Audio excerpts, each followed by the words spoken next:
Case जो किए जाते हैं वही करने पड़ जाएं महंगे और उसको सभी केसेस को वापस लेना पड़ जाए। जी हाँ, आप सभी ने बिल्कुल ठीक समझा, बल्कि आप ज़्यादा से ज़्यादा पैसे उनको सेटलमेंट के नाम पर दें। इसके लिए आपके ऊपर प्रेशर बिल्टअप करने के लिए वो आपके दूर दूर रहने वाले रिश्तेदारों तक को घसीट लिया करती हैं।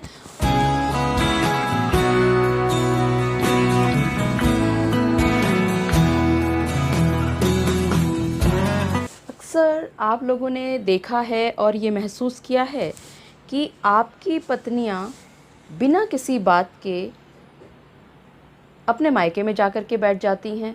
आपने उनके साथ कभी कुछ नहीं किया होता, कोई आपने गलत बात नहीं कही, कभी आपने उसके ऊपर हाथ नहीं उठाया, कभी आपने उससे दहेज की मांग नहीं की, लेकिन उसके बाद भी अपने ईगो को सेटिस्फाई करने के लिए अक्सर हमने ये देखा है कि पत्नी बिना किसी वजह के अपने मायके में जाकर के बैठ जाती हैं।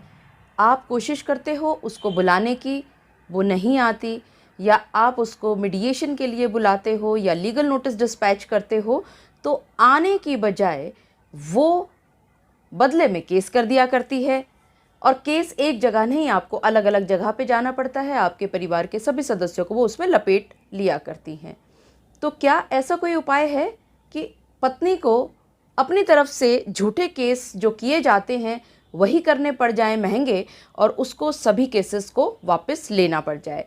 जी हाँ, आप सभी ने बिल्कुल ठीक समझा। आज के इस वीडियो में मैं आपके साथ उन प्रैक्टिकल बातों पर चर्चा करने वाली हूँ। आपको बहुत ध्यान से सुनना है, प्लीज़ स्किप कर करके ना देखिएगा, अन्यथा ऐसी कोई भी जानकारी से आप महरूम रह जाएंगे जिसका आपको जानना बहुत ज़रूरी था। मैं एडवोकेट मोहिनी मोना आप सभी का पुनः स्वागत करती हूं और आप सभी देख रहे हैं आप सभी का पसंदीदा चैनल मोहिनी मोना एडवोकेट।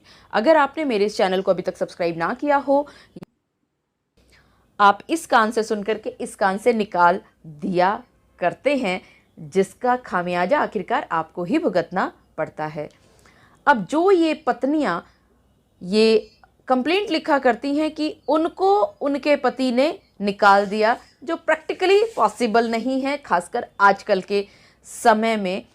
और दूसरी स्थिति आती है कि जो कि सच भी है कि बीवी अक्सर अपने आप चली जाया करती है। यहाँ ये भी कहना ज़रूरी होगा कि बहुत सी बीवियाँ ऐसी भी हैं जो आज भी सताई जा रही हैं और उनके पति उसको घर से निकाल भी देते हैं। तो उन अपवादों की आज बात नहीं करते या इस वीडियो में बात नहीं करेंगे। ये उन बीवियों के बारे में कहा जा रहा है जिन्होंने अपने पतियों का जीना हराम कर रखा है।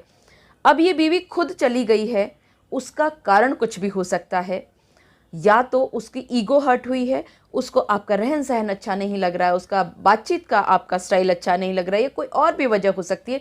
वो आपके साथ नहीं रहना चाहती, वो वापस चली गई मायके में। या उसके एक्सपेक्टेशंस इतनी ज़्यादा हाई हैं, वो हमेशा 5 स्टार होटल्स में ही जाना चाहती है खाना खाने के लिए भी, या वो बड़े बड़े मॉल्स में जाना चाहती है, वो स्ट्रीट फूड को एंजॉय नहीं करना चाहती। या हो सकता है कि उसका कोई एक्स्ट्रा मैरिटल अफेयर चल रहा हो, यानी वो किसी और के साथ संबंधों में हो। लेकिन अगर ऐसी बात है तो उस पत्नी को इन झूठे केस को फाइल करने की बजाय, जिनको वो बाद में साबित भी नहीं कर पाएगी और आप दूसरी तरफ परेशान होते रहेंगे, इन सब को करने की बजाय उसको सच्चाई आपके सामने रख देनी चाहिए। और क्योंकि वो आपके साथ नहीं रहना चाहती, तो फिर आपके साथ क्यों झूठे वो केस कर रही है, वो क्यों क्रुएलिटी का केस कर रही है आपके ऊपर, क्यों वो 498A में जा रही है, क्यों वो डोमेस्टिक वायलेंस एक्ट के केस में जा रही है।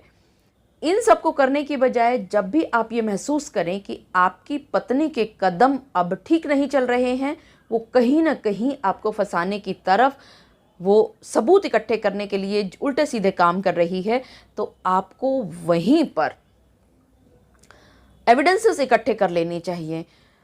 जब आपकी और आपकी पत्नी की, या आपकी, आपके ससुर की, आपकी और आपके साले की, या आपकी और आपके साली साहिबा की, या उनके परिवार के किसी भी अन्य सदस्य की आपके साथ, या आपके परिवार के किसी भी सदस्य के साथ जब बातचीत होती है, तो वो अक्सर धमकाते हुए कहते हैं कि इतना पैसा दे दो तो सेटलमेंट हो जाएगा, वरना तुम्हारी नौकरी खा जाएंगे, तुमको दिन जेल में पिसवा देंगे, तुमको चक्की पिसवा देंगे, तुमको चैन की नींद नहीं सोने देंगे अगर आप इतना पैसा। इसी तरह की और भी बातें हो सकती कि इतना पैसा दे दो तो सेटलमेंट हो जाएगा, वरना सेटलमेंट नहीं होगा। हमने भी अपनी लड़की के ऊपर इतना पैसा लगाया, ऐसा लगाया, वैसा लगाया, और क्योंकि हमने अपनी लड़की की दूसरी शादी करनी है, उसमें भी हमें खर्चा चाहिए, खर्चा होगा ही होगा, तो 50 लाख दिलवाइए, 1 करोड़ दिलवाइए तो सेटलमेंट हो जाएगा, नहीं तो यूं ही कोर्ट में केस चलता रहेगा।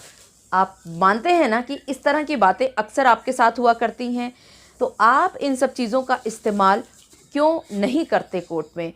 और अगर आप यहाँ पर ये सोचते हैं कि आप सिर्फ डिफेंसिव खेलेंगे, यानी कि सिर्फ अपने बचाव करेंगे, आपने कुछ अपनी पत्नी के विरुद्ध किया हो या ना किया हो, पत्नी अपनी मर्जी से मायके में जाकर के बैठ गई हो और वो झूठे केसेस कर रही है, फिर भी आप उसमें बचाव करेंगे, और फिर आप सोचते हैं कि जब आप बचाव में अपने सबूत लगाएंगे तो केस आपके फेवर में आ जाएगा।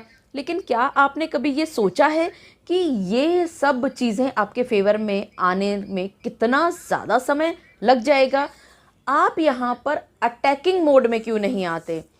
यानी कि आपको उसके ऊपर दबाव डालना होगा, ये अपने आप हो जाएगा, जादू की छड़ी नहीं है कोई चीज़, अचानक से उसका दिमाग नहीं घूमेगा। बहुत सारी चीज़ें आपके केस में ऐसी हुआ करती हैं जो अक्सर आपके फेवर में हुआ करती हैं। जैसे मैंने अभी आपको बताया कि जब आपकी पत्नी या उसके परिवार के सदस्यों की तरफ से धमकी भरे फ़ोन आते हैं तो वो ऑडियो रिकॉर्डिंग आपके बहुत फेवर में हुआ करती है। और इसी तरह से जब आपकी पत्नी दहेज के केस में आपको फंसाने के लिए कंप्लेंट फाइल करती है, तो न जाने कौन कौन उसको ये बात दिमाग में डाल देते हैं कि जितने ज़्यादा लोगों का नाम वो इसमें लेगी, उतना ज़्यादा आपके ऊपर प्रेशर आएगा और आप जल्दी पैसा उसको दोगे और सेटलमेंट पे आओगे। इसी चक्कर में, इसी लालच में वो आपके दूर दूर के रिश्तेदारों का नाम भी लिख दिया करती है। आपकी शादी से पहले ही आपकी जो बहनों की शादी हो चुकी है, आपकी एक बहन रहती है अमेरिका में, एक बहन रहती है आपकी न्यूजीलैंड में, एक बहन आपकी रहती है गोवा में, और आपकी शादी से 15 साल पहले, 18 साल पहले, 10 साल पहले उन लोगों की शादियां हो चुकी हैं। और इतना ही नहीं, वो आपकी चाची, आपकी